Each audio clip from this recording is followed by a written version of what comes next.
Di pa imbestigahan na sa mga otoridad kining giingong pagdapat sa usa ka bata sulod sa usa ka internet cafe sa Mandawi City. Niko giunsa pagkahibaw sa City Council sa maong insidente. Ses nakatag na sa social media kining maong video nga naabot nga to sa City Council nga mipapasar og resolusyon kaginihang buntag kabahin niini. Kuha kini sa usa ka internet cafe sa barangay Look, Mandawi City ni adtong miaging semana. Makita kining batan-ong customer nga kalit lang mibarog og midapog sa usa ka bata. Natumba siya. Sa laing picture nga gipost sa usa ka netizen, makita nga nasamad na ang agtang sa mga bata tungod sa hitabo.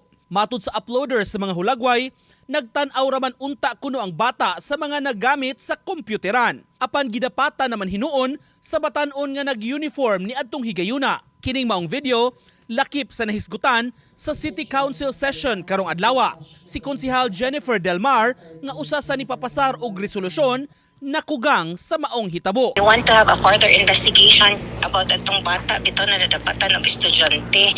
The video has been trending, so we need answers pa. And also kanang we don't tolerate this kind of action sa ato ang syudad. Pinaagi sa resolusyon nga giaprubahan sa tibuok konseho, gipanawagan ang PNP nga paladman ang investigasyon sa nahitabo. Of course, as a mother, no, sakitan ta magtanaw sa bata pa nga gingon ana bitaw. And perhaps sa katusang urag dako naman siguro itong edad bata, 21 naman siguro itong nanapak. So, dinasad ko makadungog sa iyang side bitaw sa story kay what really happened.